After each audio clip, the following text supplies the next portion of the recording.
Halo, apa kabar? Pak Bro Yahya Waloni.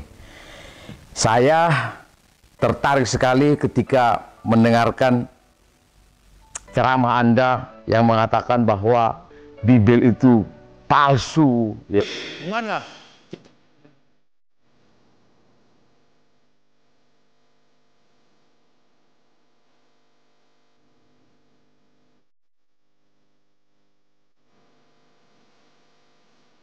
Dua tokoh yang dikenal luas dalam lintas iman, Ustadz Yahya Waloni dan Pendeta Pangeran Manurung, terlibat dalam adu argumen sengit yang tak hanya menggugah logika, tapi juga menyentuh sisi keimanan. Ustadz Yahya Waloni tampil dengan keyakinan penuh, menyuarakan pandangannya bahwa kitab suci umat Kristiani telah mengalami perubahan dan penyimpangan dari bentuk wahyu aslinya. Pernyataan tersebut langsung mendapat tanggapan dari Pendeta Pangeran Manurung. Ia menilai bahwa apa yang disampaikan Ustadz Yahya merupakan bentuk kesalahpahaman yang perlu diluruskan secara terbuka. Debat ini bukan sekedar perbedaan pendapat, melainkan benturan pemahaman yang mengundang kita semua untuk menyimak lebih dalam. Halo, apa kabar? Pak Bro Yahya Waloni. Saya tertarik sekali ketika mendengarkan ceramah Anda yang mengatakan bahwa kami ini kafir, Bible itu palsu, ya, bukan lagi penistaan agama tapi penghancuran agama.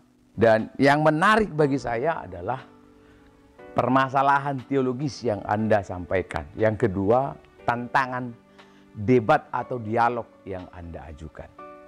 Nah, yang pertama, Anda mengatakan bahwa Bible itu palsu atau Alkitab itu palsu. Berkali-kali Anda katakan itu. Saya cuma mikir, kalau betul Alkitab itu palsu, kenapa kisah dalam Alkitab atau sebagian kisah dalam Alkitab diulang atau terdapat atau ditemukan dalam kitab Anda? Rangkaian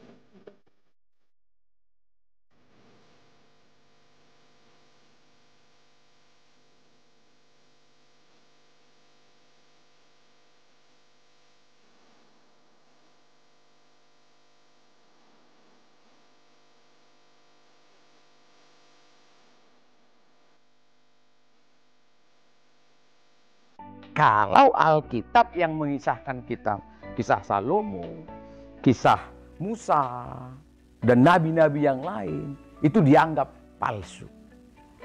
Wow.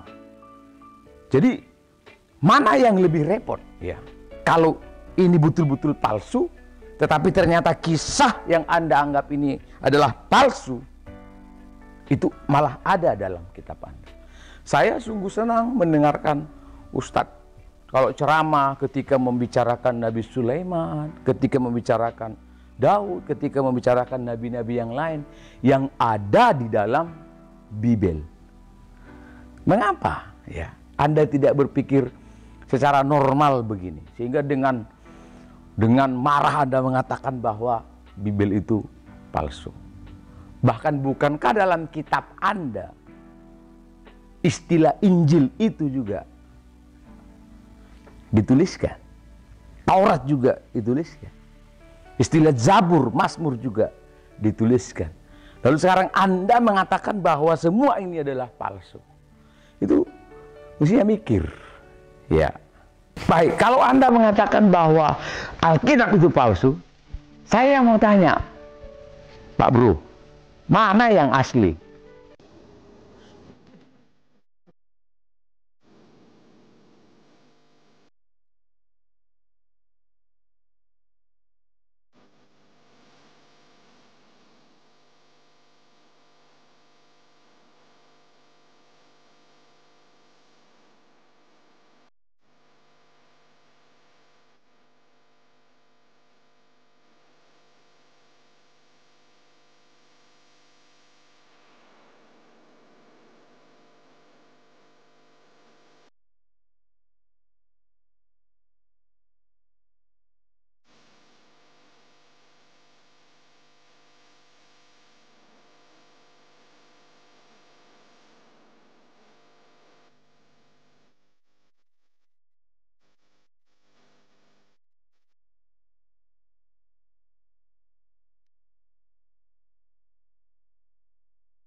Di tengah maraknya perbedaan, debat seperti ini seharusnya menjadi ajang untuk saling memahami, bukan saling menghakimi. Karena sejatinya, pencarian kebenaran tak hanya berhenti pada kata-kata, tapi juga pada kerendahan hati untuk terus belajar dan terbuka terhadap sudut pandang lain. Akhiri tayangan ini bukan dengan kebencian, tapi dengan pemahaman yang lebih luas. Karena perbedaan bukanlah penghalang, melainkan jembatan menuju dialog yang lebih bijak.